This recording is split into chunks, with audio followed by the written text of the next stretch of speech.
Reddit pregunta: ¿qué fue lo más aterrador que viste en la vida real?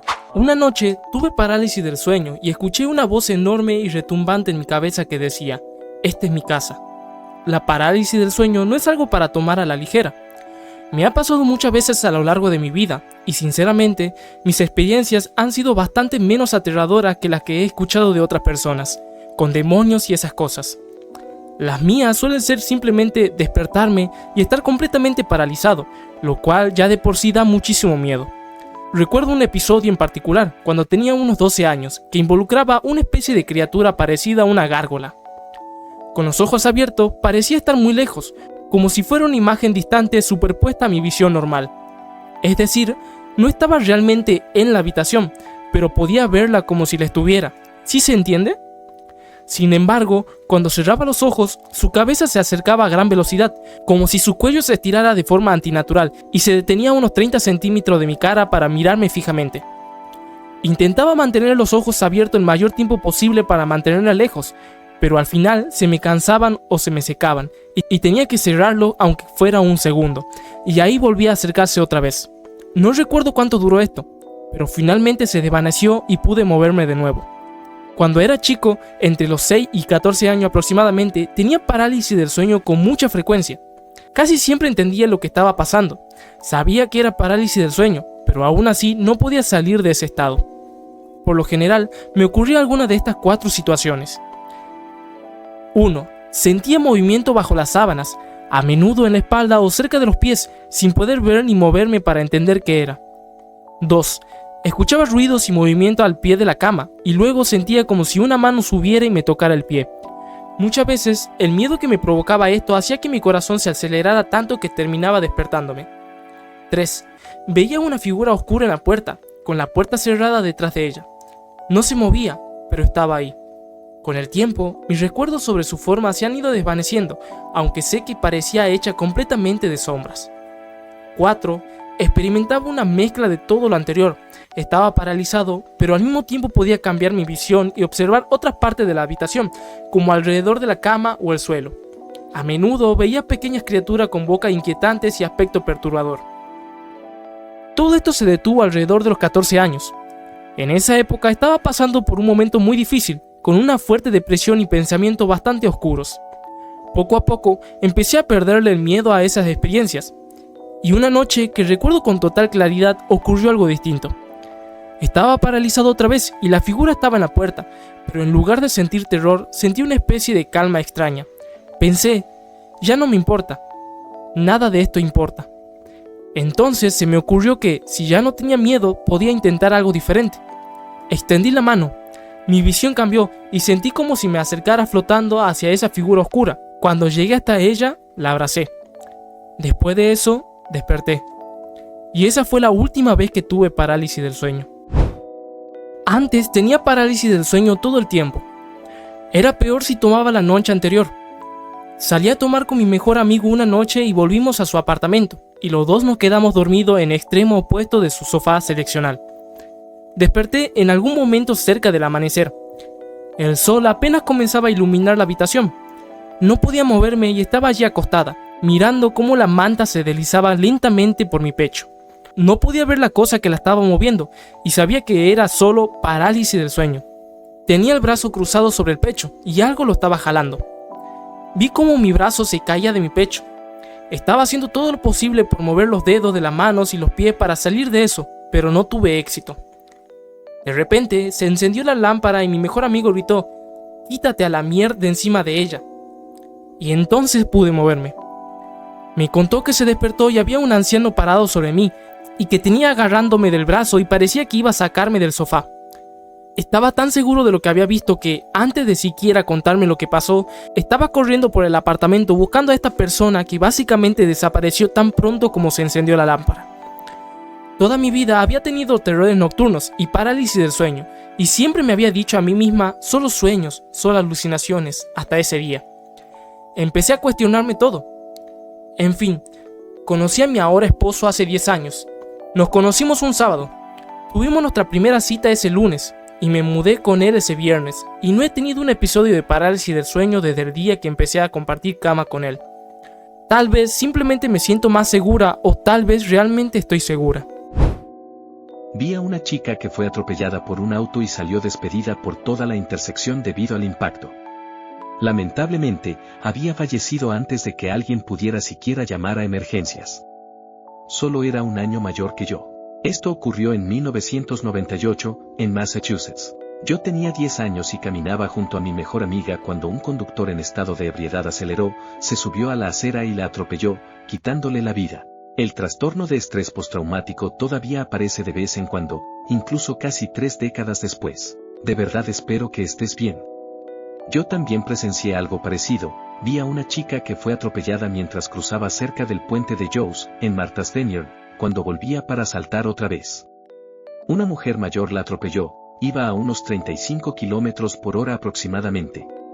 La chica apareció de repente justo delante del auto y salió despedida varios metros.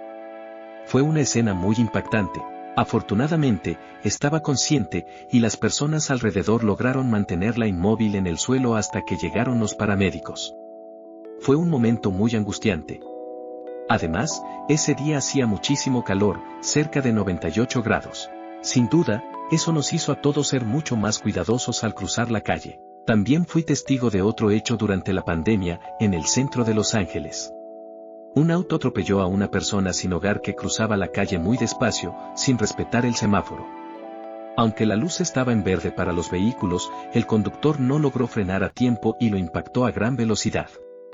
El cuerpo salió despedido varios metros antes de caer con fuerza contra el pavimento. El conductor ni siquiera se detuvo y desapareció antes de que pudiera reaccionar o sacar mi teléfono.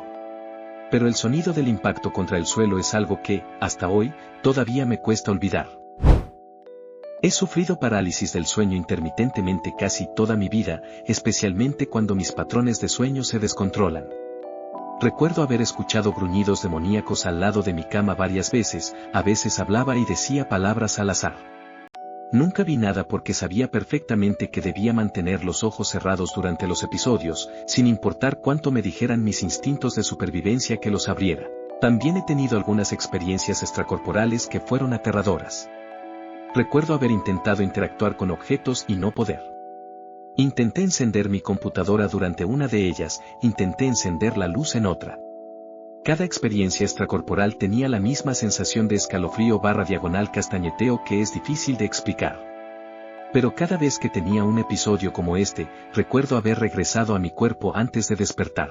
Literalmente suena como una mierda sacada de una película, pero juro por Dios que fue real. Estaba parado en la ducha cuando la cortina se me enredó y no podía soltarme. Una cara amenazante apareció entre los pliegues. Tuve un momento de lucidez y pensé, esto es parálisis del sueño. La cara dijo, a la mierda. Estoy haciendo lo mejor que puedo aquí y podría ser al menos educado. Luego me desperté. Mi papá tirado, sin vida, al pie de las escaleras. La sangre se estaba acumulando alrededor de su cabeza. Los doctores dijeron que le dio un infarto masivo mientras subía las escaleras. Se cayó para atrás y reventó la parte de atrás de la cabeza contra las baldosas. Iba a subir a echarse una siesta porque no se sentía bien. Yo tenía 5 años cuando mi abuela lo encontró y nunca voy a olvidar sus gritos. Tuve que pasar por su lado mientras los paramédicos trabajaban. Nunca lo voy a olvidar. Todo el evento es borroso, pero recuerdo vívidamente cómo se veía la sangre contra su pelo blanco y la forma que hizo en las baldosas. Lo desconectaron del soporte vital al día siguiente. La primera vez que te das cuenta de que algo es más grande que cualquier tipo de protección o seguridad que tengas. Ver a mi papá morir en una habitación de hospital y a mi mamá sollozando violentamente y gritándole a Dios cuando tenía 23 años me jodió mucho y me hizo darme cuenta de lo absolutamente aterrador que puede ser la vida. Que en paz descanse, papá. Te amo y te extraño. Cuando mi mamá estaba en la etapa final de la enfermedad, con cáncer de páncreas, estaba alucinando y agitada, y no paraba de intentar salirse de la cama, a pesar de no tener fuerza para pararse. Yo estaba batallando para mantenerla en la cama, porque tenía el brazo bien roto, con yeso y cabestrillo. En un momento dado, estaba luchando por sentarse y yo no paraba de pedirle que se acostara, pensando que quería levantarse de nuevo y al final se sentó, me agarró la cabeza con las manos y me plantó un último beso en la coronilla. En menos de una hora ya no respondía y falleció un día y medio después. Ella solía contarme que cuando yo era bebé me besaba en la cabeza una y otra vez hasta que olía a su aliento apestoso, luego me lavaba y me volvía a besar. Y usó la última de su fuerza para hacerlo una vez más. Hubo un tiroteo en mi escuela hace tiempo. Yo no estaba en clase en ese momento, así que me escondí en el baño. Estaba tan asustado /diagonal a que no sabía qué hacer ni cómo reaccionar. Algo muy parecido me pasó después. Yo recién había entrado a la secundaria. De repente, escuchamos los disparos. Mi profesor de historia, que era veterano de Vietnam, reaccionó de inmediato, cerró la puerta, la bloqueó con un archivador y apagó las luces. Luego nos hizo sentarnos contra la pared del fondo. Era una persona muy tranquila, con una actitud relajada, así que verlo actuar en modo supervivencia fue, por sí solo, algo impactante y aterrador. En la clase había 3 chicos, incluyéndome, y alrededor de 15 chicas. En un momento dijo, «Caballeros, vengan aquí». Tomó 2 reglas de medir y las partió en ángulo para que quedaran con puntas, y con total calma nos entregó una mitad a cada uno. Luego, con los 4 reunidos cerca de la puerta, dijo en voz baja pero firme, «Yo primero, luego ustedes, y después ellas, ¿entienden?». Todos asentimos. Nunca voy a olvidar esas palabras. Tenía solo 14 años y, por primera vez, me vi obligado a enfrentar la idea de mi propia mortalidad. Nos quedamos junto a la puerta, en la oscuridad, sosteniendo esas improvisadas herramientas de defensa durante lo que se sintieron como las 3 horas más largas de mi vida, hasta que finalmente la policía llegó y nos evacuó. Afortunadamente, no hubo heridos ni víctimas. Todo se trató de un estudiante problemático que intentaba llamar la atención de la peor manera posible. A mí también me tocó vivir situaciones similares. Hubo un tirador activo cuando estaba en la secundaria, por suerte, nadie murió, luego otro incidente cuando estaba en la universidad, en ese caso, 3 personas perdieron la vida, incluido el agresor, y también un tiroteo cerca del campus en el que algunos compañeros resultaron heridos. Esa es una de las principales razones por las que planeo irme de Estados Unidos lo antes posible. No quiero que mi hijo crezca con ese tipo de miedo constante. En otra ocasión, me escondí en mi salón de matemáticas. Pensándolo bien, creo que estar en el baño habría sido incluso más angustiante. Lo siento mucho. Me pasa unas cuantas veces al año, normalmente en episodios de varios eventos por noche durante unos días o semanas, y luego nada. La mayoría de las veces es solo un ruido extraño y una sensación de pesadez /diagonal presencia en la habitación. No me gusta, pero sé lo que está pasando lo suficiente como para poder trabajar en romper la parálisis en mis extremidades y normalmente me despierto en unos minutos como máximo. La primera vez, sin embargo, vi a una maldita criatura que parecía Samara desollada entrar por mi ventana, arrastrarse por la pared, subir a mi cama y encima de mí. Lo peor fue que no tenía esa sensación de que estaba soñando cuando salí de eso, por lo que pude decir, realmente acababa de ser atacado por un demonio. Ya no cuestiono cuando la gente insiste en que ha sido visitada por la noche por alguna entidad horrible, porque, honestamente, sí. A mí también. Tuve un montón de episodios de parálisis del sueño. Una vez estaba boca abajo y sentí algo pesado que me subía por la espalda lentamente, luego me empujó hacia la cama. Otra vez me habló y dijo que se llamaba Jacob con una voz grave y retumbante. Más adelante en la vida, aprendí a salirme moviendo los dedos de los pies, así que prácticamente pararon desde entonces. Un chico en mi primaria quemó la escuela un lunes por la mañana cuando todos estábamos en clase. Era una escuela vieja, casi todo de madera, así que se quemó rapidísimo. Todos salimos a salvo, pero me acuerdo de los maestros corriendo a tratar de salvar las bicis de los alumnos del patio de la escuela. Eso sí que dio miedo. Algunas llantas y asientos se derritieron, pero los maestros sabían que algunas familias no tenían para comprar bicis nuevas para sus hijos. Resulta que un chico de mi clase inició el incendio porque no le habían dejado ir al campamento de la escuela. Fui el primero en llegar a la escena de un accidente de tráfico horrible en Lawton, Oklahoma, en 1987. Tan feo que vomité sin querer al instante. No me pude recuperar. El conductor ya estaba difunto en el lugar. Vi su materia gris. Nunca he visto ni sentido nada remotamente parecido de lo alucinante que fue. El pasajero también tenía múltiples fracturas expuestas y nunca había visto tanta sangre. Mi ex esposa y yo acabábamos de salir de un restaurante chino. Después del accidente, en ese momento estaba en el ejército de los Estados Unidos, mi héroe interior se activó y corría a toda velocidad hacia el coche más dañado. Me arrepiento. Hay una razón por la que nunca podría trabajar en medicina. Basté decir que nunca me ha abandonado. Le dije a mi mamá que mi hermano estaba sin vida. Su angustia y dolor me van a perseguir por el resto de mi vida.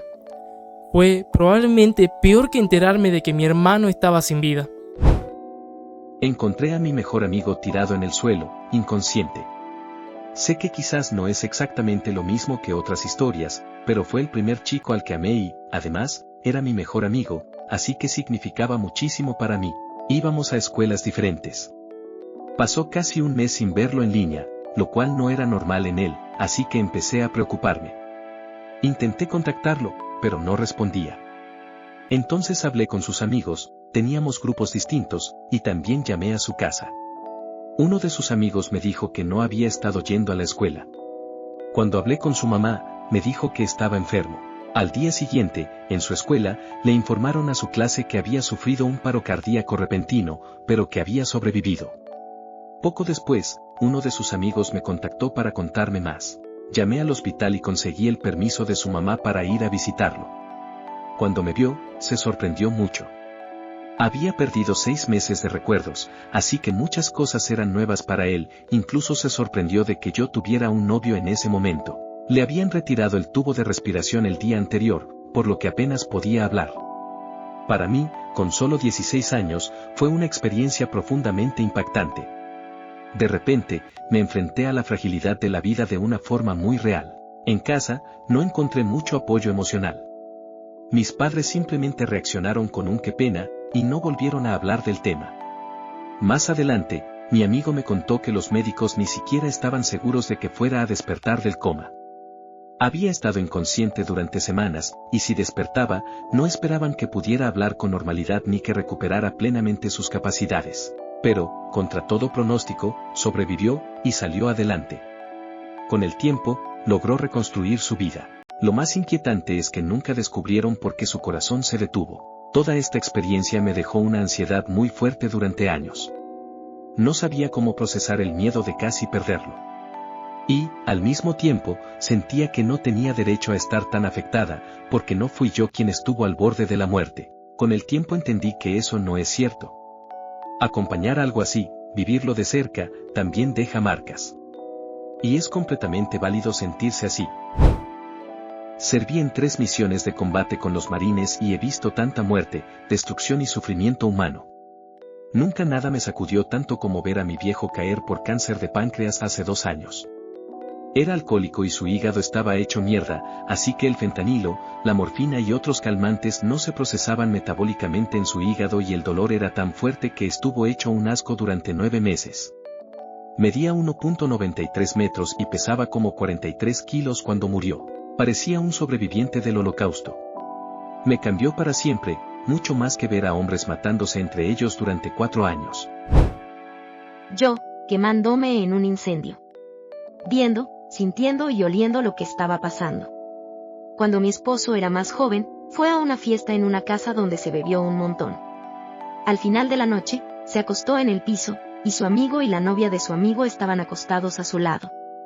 Escuchó que estaban haciendo algo húmedo y con burbujas, así que evitó mirar, asumiendo que era un acto sexual borracho de algún tipo, y se durmió. Se despertó con la novia gritando. El sonido que ignoró era su amigo borracho aspirando su propio vómito y muriendo a pocos centímetros de él. Tengo 2 historias para contar. 1. Pienso mucho en mi mejor amiga que tuve en la adolescencia. No solo recuerdo de ella en su ataúd lo que se me quedó grabado. Lo que me atormenta es el sonido de su madre gritando sin palabras hasta que pudo formar "ella está sin vida" por teléfono y luego llorando sobre su ataúd en el funeral. Nunca voy a olvidar esos sonidos. La segunda historia, tuve que decirle a mis padres que mi hermana había quedado sin vida. Ningún padre debería sobrevivir a sus hijos, sin importar lo malvados que sean. Mi padre nunca se recuperó, así que tuve que decirle a mi madre que mi padre había fallecido un par de años después. Soy médico, y le he dicho a mucha gente que sus seres queridos no lo lograron. Pero eso no se compara con nada de eso. Mi esposo muriendo. Sabíamos que era el final del camino. Le dije que podía soltarse, pero yo aún no estaba lista para el final. Tampoco estaba lista para lo poco pacífico que sería. Me tomó mucha terapia para el trauma no seguir reviviendo ese momento. Hubo un tiroteo en mi antiguo barrio hace como 5 años. Fue justo enfrente de mi casa. 2 chicos bajo sustancias que ni siquiera vivían en mi calle se estacionaron justo fuera de mi casa y empezaron a dispararse. Por suerte, mi perro en ese momento, Henry, se me tiró encima y me clavó al piso para que no me alcanzara una bala perdida. Me alegro mucho de que mi familia se mudara de ese barrio 6 meses después. Ver a mi hija teniendo una convulsión fue una de las experiencias más aterradoras de mi vida. También lo fue ver a mi esposa sufrir una convulsión apenas un día después de dar a luz a nuestro hijo. En ese momento, el miedo fue abrumador.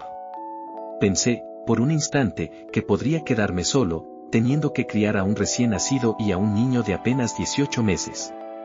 Esa sensación de incertidumbre y desesperación es algo que todavía me cuesta poner en palabras. En otra ocasión, cuando no tenía vehículo, iba caminando al supermercado. Me sentía completamente bien, sin ningún síntoma.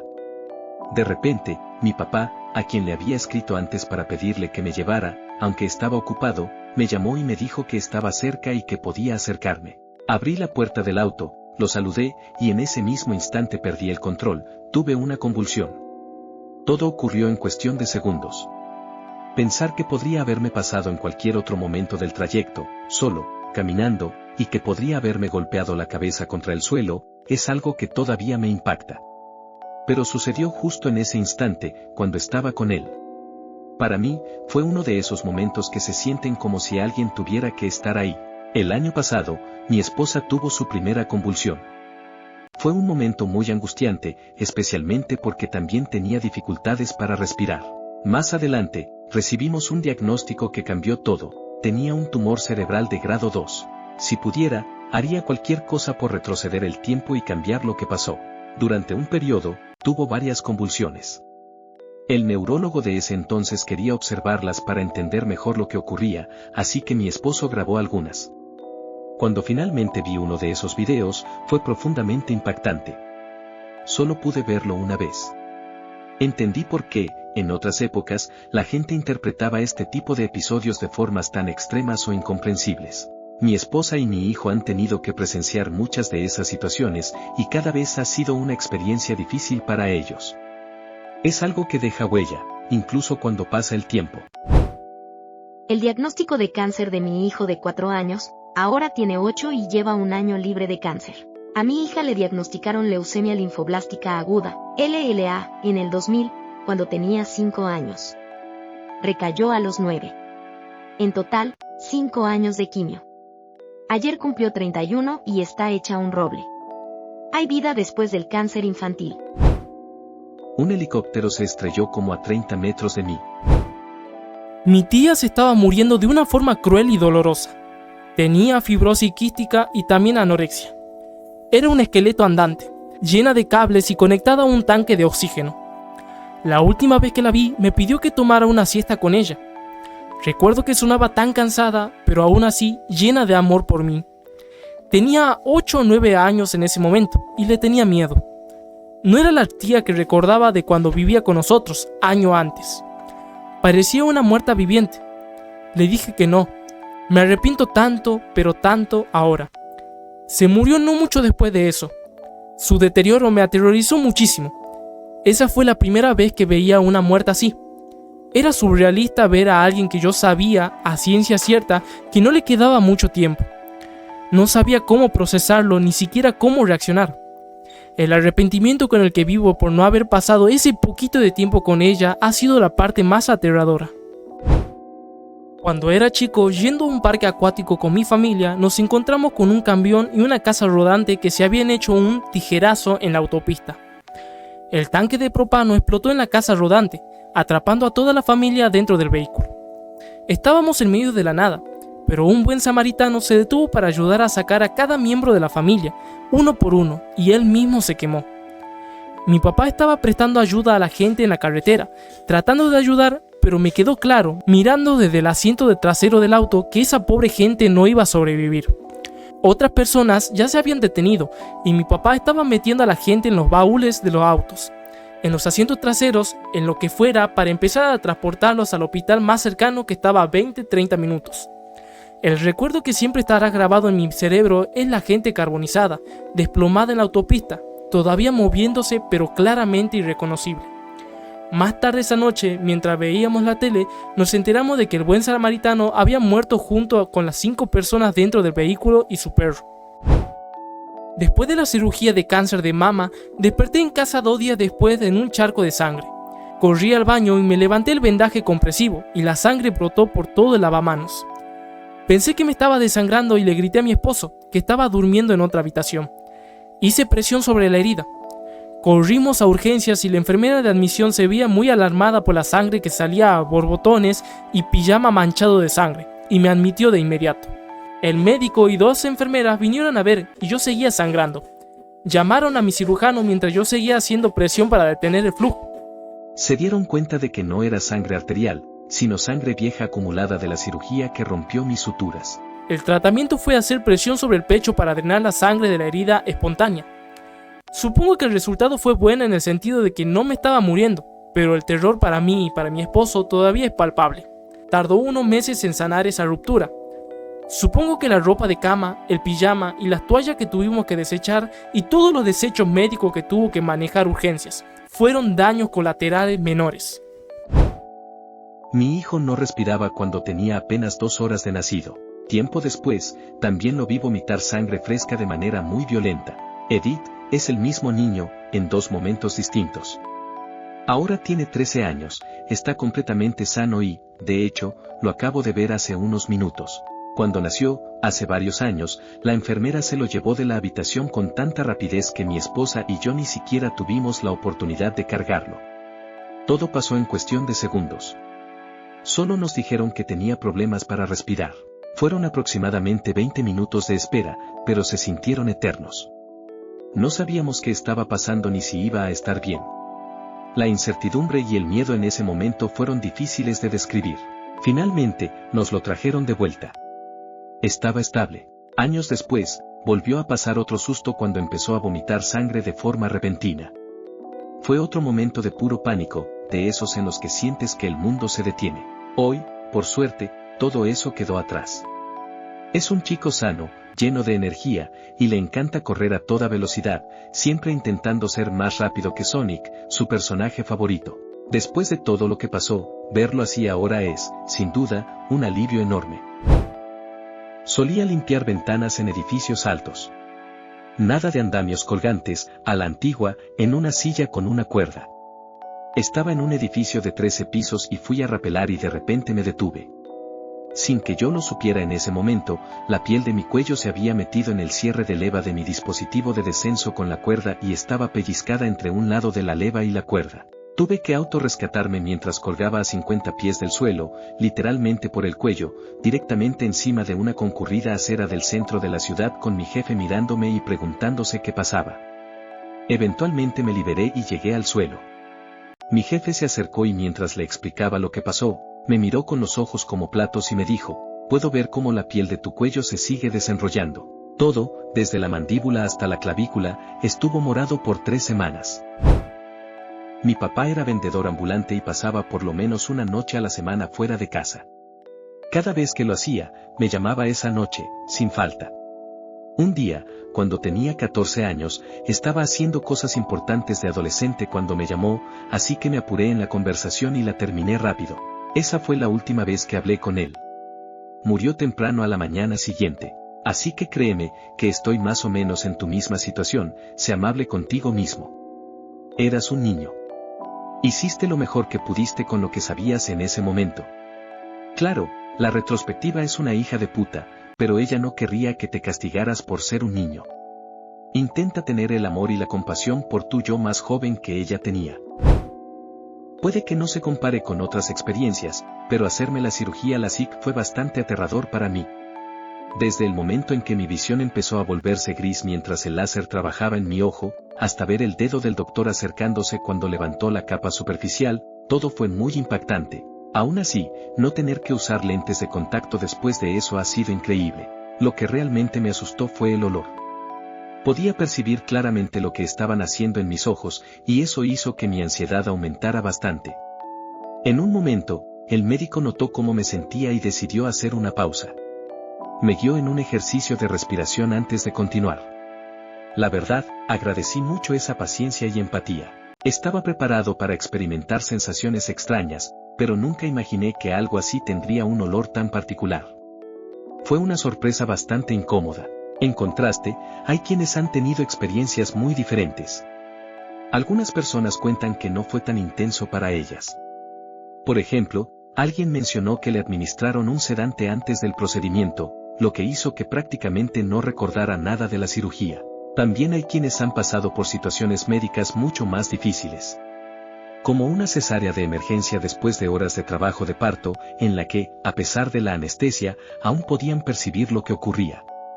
Incluso el ambiente del quirófano, con tantos sonidos y movimientos, puede resultar abrumador, al punto de necesitar medicación adicional para sobrellevarlo.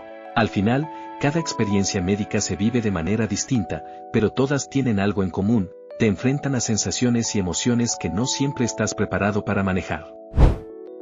Mi papá falleció hace poco y solo pude pasar 3 días con él. Al día siguiente de llegar, exigí ir a la tienda y me enojé cuando mi familia me dijo que lo pidiera todo a domicilio, pero las cosas que quería comprar no quería que mi familia supiera. Soy una chica grande debido a un TCAE, y ellos son mis mayores críticos, y necesitaba comida reconfortante, especialmente en ese momento, pero no bocadillos, solo refresco, específicamente Coca-Cola Light, así que no quería que me juzgaran, ni que hablaran de mí a mis espaldas. Me fui menos de 30 minutos, pero todavía me atormenta eso.